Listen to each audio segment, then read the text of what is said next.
السلام عليكم البنات، كي درتو؟ كي بقيتو شويه؟ كي درتو مع الصحيحه؟ كي بقيتو مزيان؟ كلشي لاباس؟ نتمنى من الله تكونوا بخير وعلى خير.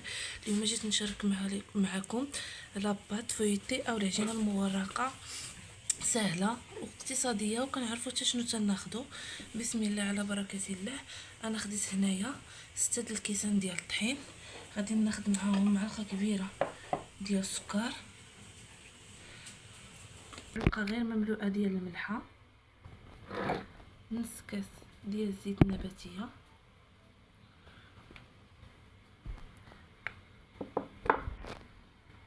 كنبسبسوا المكونات كامله مع بعضياتها. هي خصها ضروري تكون شويه قاصحه، ما كتتلك ما والو، غير جهد لي تجمع. غادي ناخذوا 2 كيسان لارب ديال الماء، والكاس اللي كنعبروا به هو ديال العنبه. صافي غنستمر على هذا الشكل هكا حتى تجمع لي العجينه. كيف قلت لكم خصها تكون شويه قاصحه، يا وما غاديش ندلكوها، يلا نجمعوها صافي. هانتوما البنات كي كتشوفوا معايا، يلا كنجمعها هكا على هذا الشكل، ما كندلكها ما والو. غادي ندوز نديرها في السلوفان ونخليها ترتاح واحد شويه، ديك الساعه عاد ندوز نشكلها معكم. ها هو البنات كي كتشوفوا معايا غنخليها هكا على جنب يرتاح ليا بدون ما نصاوب الزبده ديالو.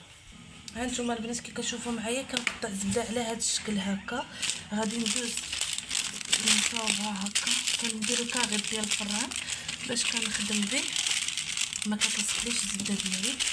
صافي غادي نشدو هكا بحال شكل مستطيل باش نطلق الزبده ديالي اللي غادي ندير في قلب العجينه.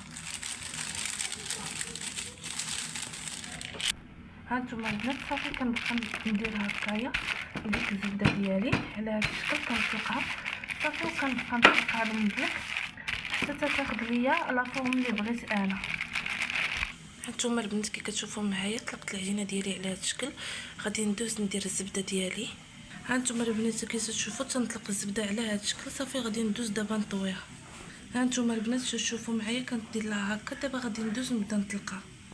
هانتوما البنات كنطلقها على هذا الشكل، صافي كنعاود نطلقها دوبل الاولى هكا على هذا الشكل. صافي غادي نخليها ترتاح واحد شويه وعاود نزيد نطلقها مزيان. البنات صافي غادي نعاود نطلقها سامبل هي على 2 هكا كي كتشوفوا معايا. صافي غادي نخليها ترتاح ونوريكم الشكل النهائي ديالها. الناس كي كتشوفوا معايا هذا هو الشكل النهائي ديالها، كتجي مرقعه على هذا الشكل هذا. كنتمنى من الله الفيديو ينال الاعجاب ديالكم، ما تنساونيش من لي جيم ولا لايك. شكرا لكم بزاف.